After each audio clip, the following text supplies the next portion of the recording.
Wayne, thanks for talking to us. Well, to begin with, can you tell us, where did you begin when you were trying to reach an area that was just basically really hard to reach?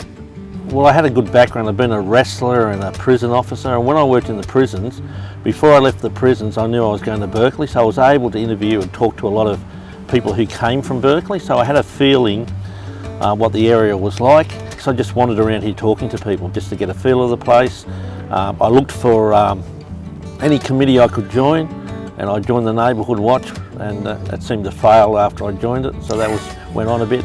Then I got into the Neighbourhood Centre, so I tend to try to be in the community. Even now with our op shop, I have my office in the op shop, so I'm around people. So it's just been in the community.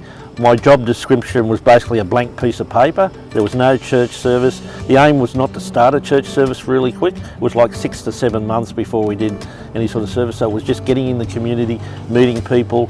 We did a thing called Adopt a Block, visiting the same people every week, and 2 people, and we built up relationships through that. There were no turn or burn t-shirts or big Bibles.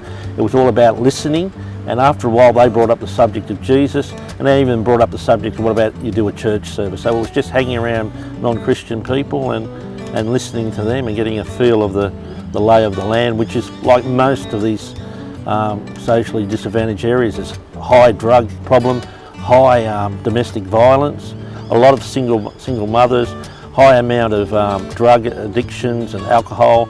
And the thing with the poker machines, there's 3 places close to Berkeley with poker machines. So for every 33 people, there's 1 poker machine, which is 3 times the national average. Now, like a lot of people talk about, let's get out and do something about it, but it's really getting people on the ground, boots on the ground next to people, and that's what we tend to do, build up. Everything we do is relational evangelism, building up and continually in conversations with people. So you concentrated on contact, and you basically evangelised a church into existence. Well, there was a church building there, but they hadn't had a minister for 17 years. And even as you went door to door, they told horrific stories of this minister not baptising them. It was a waste of petrol to go around and see him. So he was a good bloke to follow, really. We took over the building up there in Kelly Street, which is basically a green shed. And we've hit the boundaries of that with growth and stuff. So we've got to look around for a bigger spot, which is a good problem. When did you realise you were actually pastoring a church?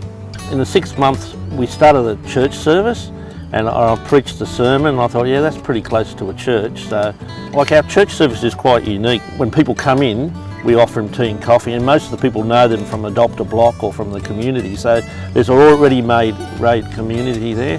We have a smoko break, which is a bit controversial. The first time the plate went around, I thought that's it, until somebody put up and said, can I take change out? So I've never been in a church where people have asked, could they make a change? I don't know what he was going to change the money into, but he wanted to change, so yeah. Wayne, why did you get into church planting?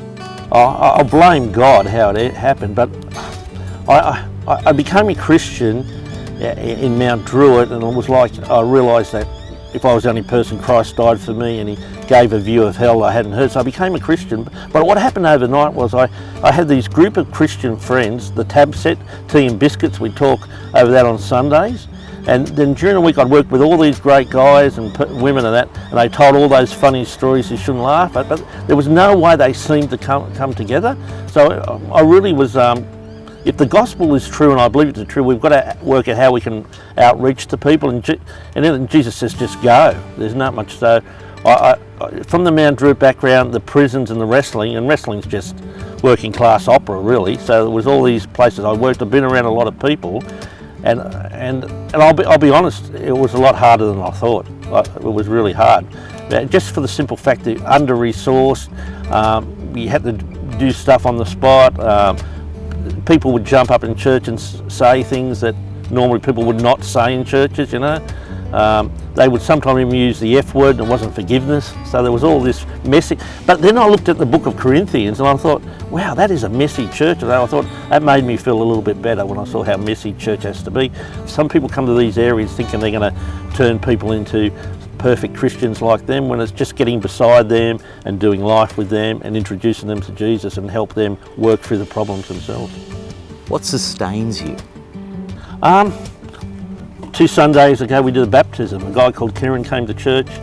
He'd been walking around Berkeley, a lot of problems. He came to our Bible study on a Wednesday night. It finished, they gave him a book, a Bible, which is good to give him, so we gave him a Bible, and a few weeks later he came back and he read up to Numbers, and we thought, oh well, he's keen. And he in the community, he comes out of a really dysfunctional family and mother and family members that he really wants to help them become a family. And in this community he felt Jesus really strong, and wherever I see him now, he's reading the Bible, he's getting a job, he's away at the moment for a couple of weeks working. And the other thing is, he's around here, if you're getting fat, that tells me you're off the drugs, so he's getting fat too, which is some places probably a bad thing to be getting fat in church, but we look at that. So that excites me when he gets up and he shares Jesus. On Sunday in our church service, open prayer time, plenty of people have a chance to share, and when I share that, they're little battles they're winning, and then when you look at their lives, it is really worst of the worst in some ways, but they can see Jesus amongst it all and the church. So that's what excites me, that people becoming fair dinkum for Jesus.